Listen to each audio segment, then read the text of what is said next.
For weight loss, an energy or calorie deficit is key, and this can be created through a diet by eating less or through activity by exercising more or both.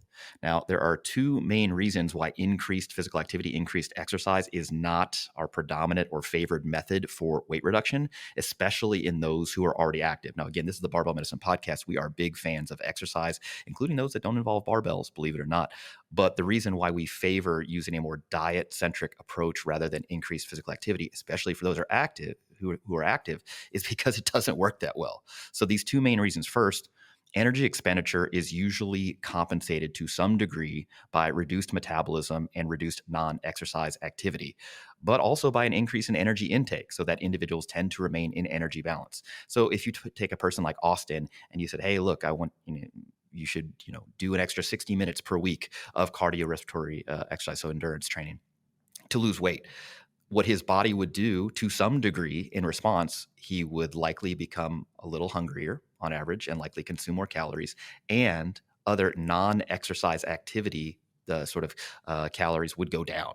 So whether that's because he's moving around less otherwise, whether it's because some of his other sort of metabolic processes slow down or become more efficient, the body is very, very good at sort of maintaining energy balance, and it seeks that energy balance. Okay, so that's one reason. The second reason is that the energy expenditure from increased exercise just isn't that much. It would take a lot more training time to burn enough calories that aren't otherwise compensated for to produce significant weight loss. We've seen this in some really interesting study designs. So, for example, women who were training for and then actually completed a marathon, they doubled their running volume, for example. And you would expect, well, look, they doubled their running volume. Now they're like, dozens of kilometers per week in training mileage. Yeah, well, they didn't actually lose any additional weight because, again, the body is sort of smarter than we are. And these are just a few of the reasons why increasing exercise and exercise only interventions for weight loss don't do that well for weight loss when compared with diet or exercise and diet combined.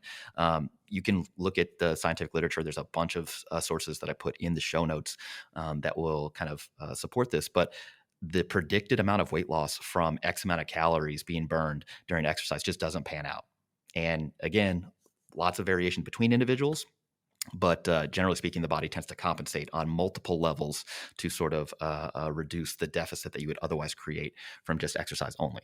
So that brings us to our first takeaway or first set of recommendations.